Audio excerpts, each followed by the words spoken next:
Jack തന്റെ വജ്ര drill bit ഉപയോഗിച്ച് Swiss bank നിലവറയുടെ ഭിത്തിയിൽ ഒരു വലിയ ദ്വാരമുണ്ടാക്കി. മെറ്റൽ മെഷ് തടസ്സം മറികടക്കാൻ അവനൊരു പ്രത്യേക ട്യൂബ് ഉപയോഗിച്ച് കെമിക്കൽ ലൈനി ലോക്കിലേക്ക് ഒഴിച്ച് ലോഹമലിയിച്ചു.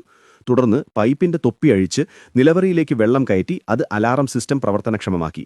വെള്ളം ചോരുന്നത് ശ്രദ്ധയിൽപ്പെട്ട സുരക്ഷാ ജീവനക്കാർ അലാറം ഓഫാക്കി ബാങ്ക് മാനേജറെ വിളിച്ചു.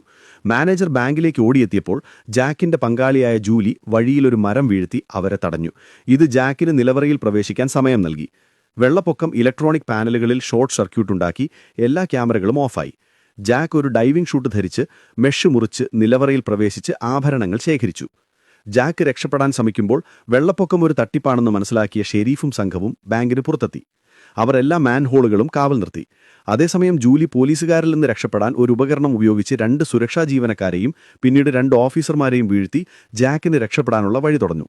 എന്നാൽ 2 പോലീസുകാർ കൂടി ജാക്കിന്റെ വഴി തടഞ്ഞു. അവരെ കീഴടക്കിയെങ്കിലും ഷെരീഫ് ജാക്കിനെ തോക്കെടുത്ത് തടഞ്ഞു. അപ്പോൾ ജൂലി ഷെരീഫിനെ പിന്നിൽ നിന്ന് ആക്രമിച്ചു. ജാക്ക് തോക്കെടുത്തെങ്കിലും ഷെരീഫിനെ വെടിവെച്ചില്ല. പകരം ജൂലിയോടൊപ്പം ഒരു ജെറ്റ്സ്കീയിൽ കയറി വെള്ളത്തിലൂടെ രക്ഷപ്പെട്ടു. പോലീസുകാരെത്തിയപ്പോഴേക്കും ജാക്കും ജൂലിയും രക്ഷപ്പെട്ടിരുന്നു.